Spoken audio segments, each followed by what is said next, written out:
Alright, what's up? I'm very glad that I got caught up on Gakkou Gurashi when I did, because we have another new chapter. This one is chapter 73, I think it is called The Past. We're moving into what kind of feels like the final sequence of the series. They're going back to the school to get the unsuper filtered water from the swamp, which apparently has medicinal properties against the Omega virus, hopefully saving Kurumi, who's been getting worse and worse and worse ever since they left the school. Big revelation, big plot shift. We actually have like a mission now. We have a little bit of hope. I'm starting to feel optimistic again for a happy ending. I don't know how optimistic I should really feel. So yeah, let's see. Let's see what happens. Again, I made a mistake in chapter 71. I somehow titled it the same as chapter 70, Reunion. Yeah, I thought on Manga Dex that seemed strange that it was like reunion and then reunion. And for a bit I thought like, oh, maybe it's just like a duplicate upload. I don't know. At any rate, that's fine. Okay.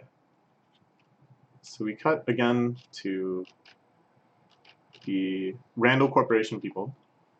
They're landing on the roof of the high school. Here we can see where those plantations and sustainable farm type things were before the school had the fire. Cut from that, all we need to know, I guess, is that they're there, that they're waiting, that we might actually have our Randall Corporation confrontation when they arrive at the school. These up-close shots of the zombies are pretty terrifying. We haven't had that sort of action in a bit, so just in case you forgot, this is a zombie series. And here we see our group.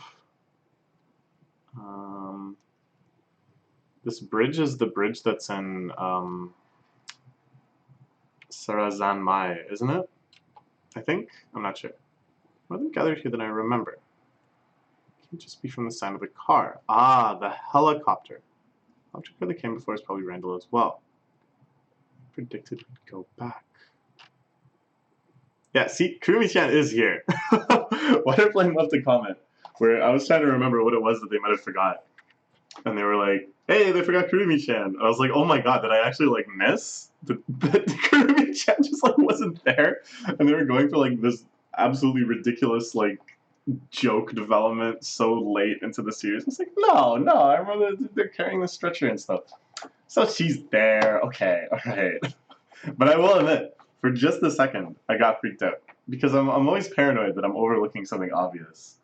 And then any sort of suggestion you can make, like if you ever want to mess with me, just leave me comments like, what?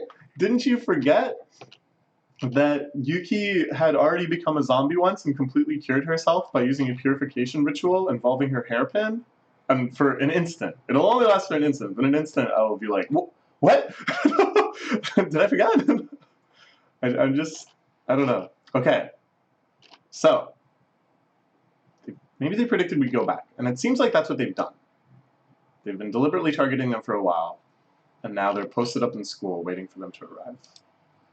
To go! I thought you'd say that. We have no choice but to continue. Let's go get caught. All they need to do is get some water in. And maybe, like, we know that the Randall Corporation is trying to just exterminate them. And that, I think, is, like, both, like, kind of a PR move and trying to limit infectation and stuff like that. But now that they know the cure, now that they know actually what's up, and we don't really know what the Randall Corporation thinks about, like, how optimistic or pessimistic. Like, we saw that there is no hope QED thing written by some of their scientists. So it seems like maybe they don't know about this whole swamp water thing. But at the same time, I don't really know how optimistic I should even be about the swamp water thing. If it's going to be enough to actually affect the situation on a grand scale, or if it's going to be enough to just save Kurumi, or I don't know. So how will they be treated when they're coming in saying, hey, we know what to do? This one is called The Past, as I said before. So I thought maybe we'd get some exposition here about more legends of the swamp, why the school was built the way it was built, like a proper exposition flashback of the Randall Corporation's whole involvement in this stuff. Now I'm thinking, looking at this cover, it's going to be a more personal, sentimental type flashback. Which I expect to see a lot of this stuff as we approach the end, like a lot of reminiscing and kind of drawing us all into the characters again. And this cover with Mikun and Kei-chan, I think, is really hinting at that kind of development. So they park the car in what looks like it used to be the school store, maybe. Did they crash the car? It looks like they kind of just like, vroom, like ram the car right into there. That's fine. They're using their old school tactics, the glow sticks to distract them. What is this feeling? The danger scares me, but I'm strangely calm. She's so good now. This is like Kurumi level technique. Oh, that's it. It's so familiar. Yeah, you've just been doing it for long enough. The body has gotten used to it, and even the mind has gotten used to it now. This guy gives her a spook. She's hungry. Going for the lunge.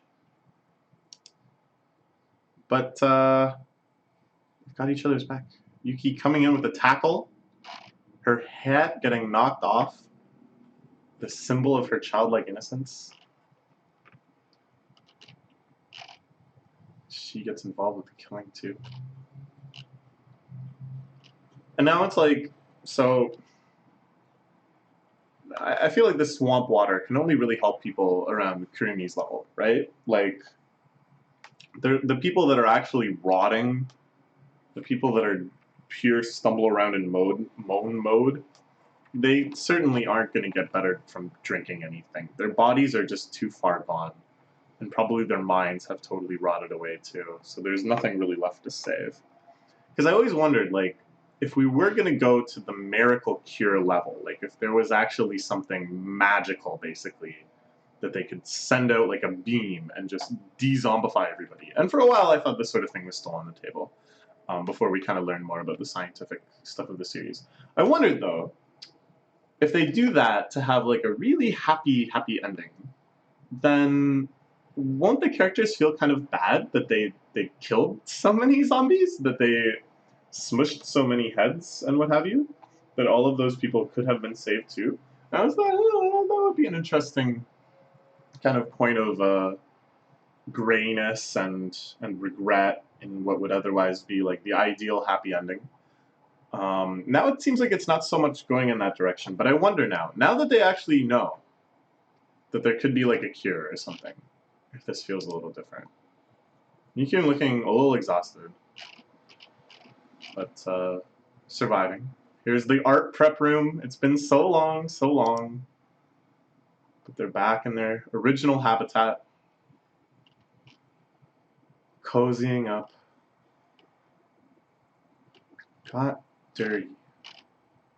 They used to live. We'll have to clean again. We could live here again once we clean it up.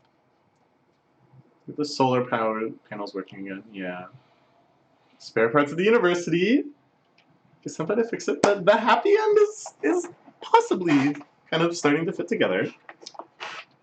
After that, I want to do another cultural festival. Yuki's like, let's take it all the way back. Let's just restart the whole series. Kurumi-chan healthy, posted up in the school. That's it. We'll just go on living in school. Volleyball. We'll all play together on the roof. Camping. These aren't really cultural festivals. I like her sleeping bag here. That's like from that same mascot character of the bear that, of course, played a fairly major symbolic role in the story.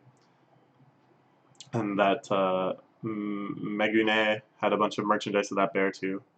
It's a nice little callback, a nice little continuity. Fortune telling.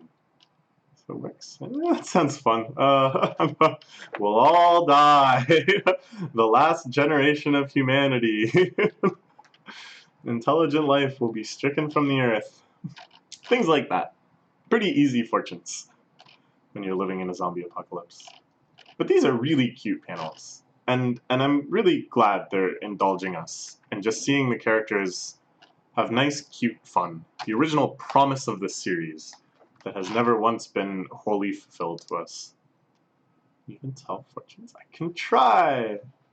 And look at this wonderful blending, this kind of like costume blending.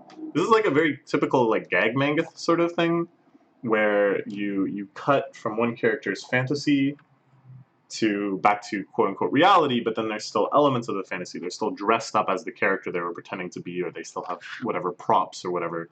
And then those just disappear in the next shot or whatever. But it's just like the joke is of course that it bridged into reality. So here Yuki is still wearing her fortune teller's robe, or maybe she's like assembled a robe with other stuff around here. Yeah, I guess that's what's going on. This is just like a sheet. Anyways, I like that kind of gag. I really do. I like to look for it and to really think about how distorted reality is by these little fantasy interludes. So, this kind of sudden sadness. Grimmy looks better. I'm sure she'll get better. So they're already feeding her the water, I guess. Oh, she lost her hat! Yeah. Back when she tackled the zombie, the hat fell off, and she never got it back. I didn't really notice. But yeah, there's a few scenes here in full reality where she's not wearing the hat, and she's got her shiny hair. See if I can bring it back. Oh, okay. So they haven't actually started the watering of Kurumi-chan yet. Mikun heading out to find some water. The other two looking a little concerned.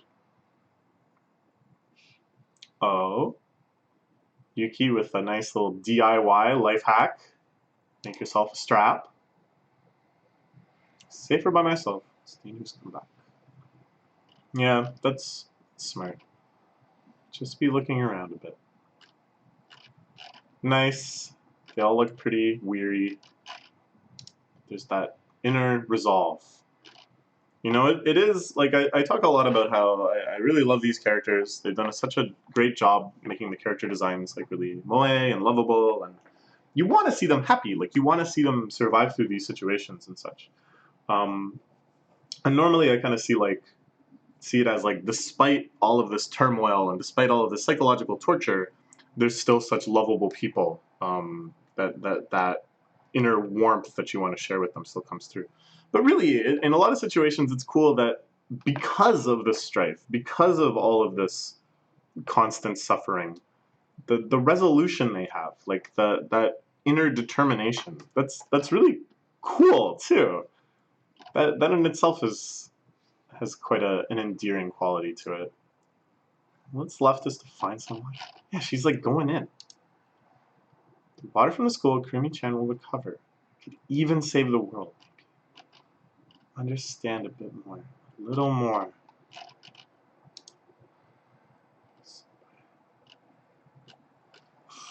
She finds the hat. She's thinking of all her reliable senpais. Wakata, Kurumi is saying in this one flashback. Yuki senpai is incredible. So he's so cheerful, straight ahead. Straight ahead. This is the women's toilet. It says there. Electricity to pump won't be working. Whatever's still in the tank should still come out. Yeah, it should still be pressurized, right? If you have like a large vertical tank, or like a large high-up tank, that is, the water pressure of just the weight of the water should make it flow through the pipes pretty reliably. Oh, not much, but a bit. Slowly, just with the natural power of the water pressure, it starts to come out. Just treading in place, wasting time. If it doesn't work, I'll find a new path. Even if I'm tired, I'll hold on. Looking ahead, looking only ahead, go into the future. Nice. And I like this sort of action, you know, exploring around the school, little zombie fights here and there, looking for these resources. This feels very classic of the genre and takes us back to like the more simple times in the series. This kind of straightforward objective, straightforward risks. it's nice. It feels quite nostalgic. It has a nice kind of full circle feel for the end of the series. Reminds me of Kemri Kusa. Gotta go find the water. That was the whole plot of that series. Gotta find some water. Can't bottle up your feelings inside. Oh no. Oh no. See, I thought it would be enough that Mikun doesn't know what happened to Kei-chan, but we do. We see her as a zombie right near the end of the first high school arc. I thought that would just be it, you know? I never thought they would make us explicitly confront this through Mikun's eyes. It's gonna be heavy. This is gonna be rough. The way this is framed is pretty great. The way the narration goes from this really inspired, determined, go into the future, can't bottle up your feelings inside, and the narration just kind of like you almost imagine that it should continue on in those narration blocks of text, those text boxes that are like superimposed in a layer above the art, you know what I mean? Like that kind of resolute internal narration, and then it just falls into the darkness of the scene. And we don't see Mikun's full reaction. We just see that she's noticed it and she grips her shovel. You hold it all in. Oh man. Forget something important.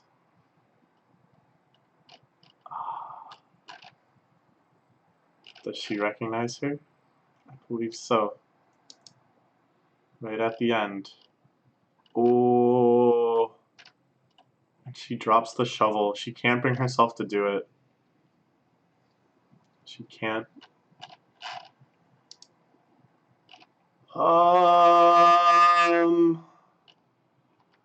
Oh man, you better do something. This helps no one. Is she thinking she can still somehow cure Mikun?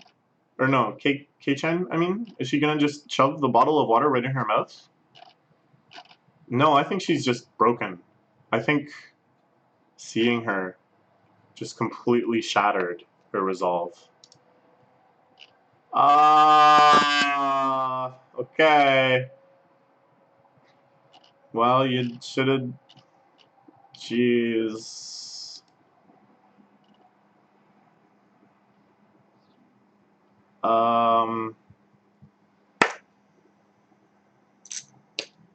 Okay.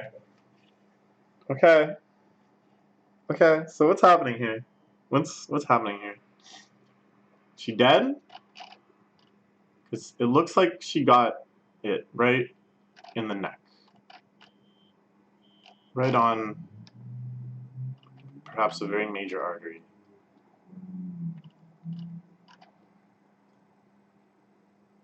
And this boot in the frame next to Mikun, lying here dead. The Randall people weren't close to her before. There was no indication of that. So it seems like she's been lying there for a while. And the rain falls. We cut far away to just the zombie hordes wandering about. I think that might be it for our Go Mikun. And from a plot perspective, if we really are all about this full circle, return to where we started, well, Mikun wasn't with them at the start.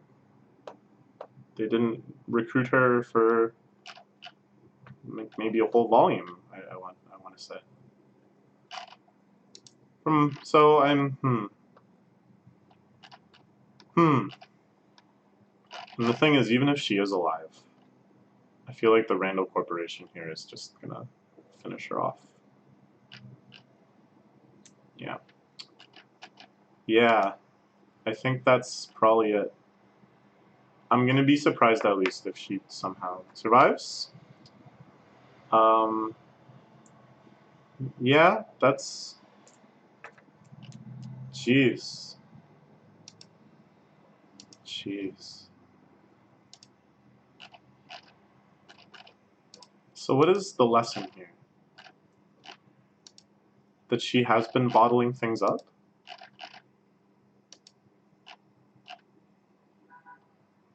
That basically over these pages, while she's exploring the school, she kind of builds herself up with this resolve of,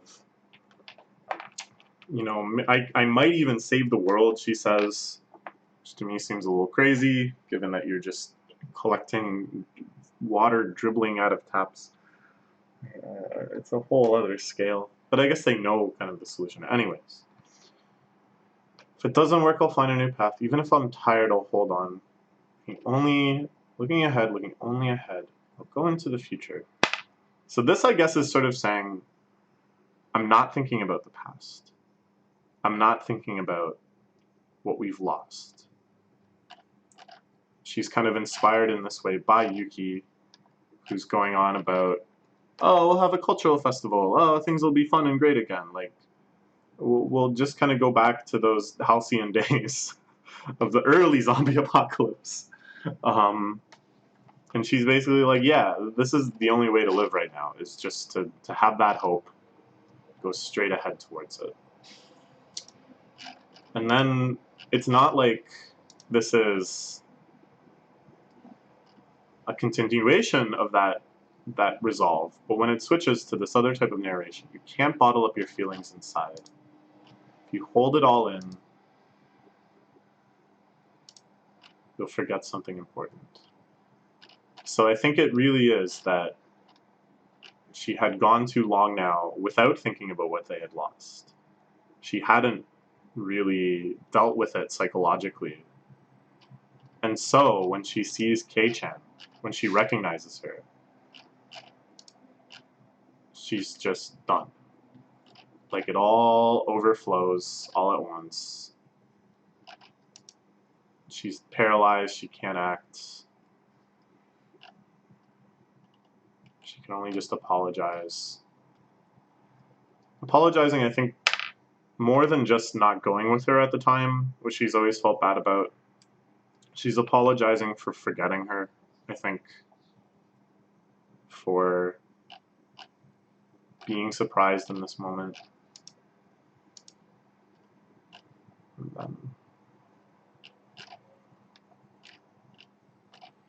And the framing of this is horrific, truly horrific. That it has all of the positioning and kind of the cues of like the long-awaited tearful reunion between lovers. The falling to your knees, crying and apologizing, and then the lover's hands reaching out in forgiveness. This one panel where it looks more like they're about to kiss than anything else. But no.